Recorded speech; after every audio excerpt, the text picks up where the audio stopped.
360 জন আউলিয়া এসেছিলেন, তাদের মধ্যে অন্যতম হচ্ছেন হযরত সৈয়দ জালাল, হযরত সৈয়দ কুতুব রহমতুল্লাহ আলাইহি। ওনারা দুইজনই ওসিয়ত করে যান যে যেন দুইজনকে যেন একই কবরে শায়িত করা হয়, একই সাথে দাফন করা হয়। অলৌকিকভাবে দুজন আল্লাহর বন্ধু এখানে যারা শায়িত আছেন তারা একই দিনে উপাত লাভ করেন। শরীয়তের কারণে দুজনকে দুটি কবর বানিয়ে দুই কবরে দাফন করা হয়। দেখা যায় কিছুক্ষণ পর দু কবর ভেঙে একই সাথে লেগে যায়, একটি কবরে রূপান্তর হয়।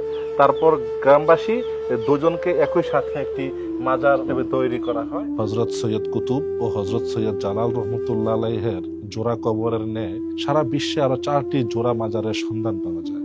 আশ্চর্যের বিষয় হলো এই 4 জোড়া মাজারে শায়িত 8 জন মহামানবদের জীবনেও রয়েছে অদ্ভুত মিল। হযরত সৈয়দ কুতুব রহমতুল্লাহ আলাইহি ও হযরত সৈয়দ জালাল রহমতুল্লাহ আলাইহি দুজনের মধ্যে খুব অন্তরঙ্গ বন্ধুত্ব ছিল, যার দরুন তাদের মাজার শরীফ একসাথে, একটাই মাজার শরীফ, ভিতরে দুইজন শায়িত আছেন।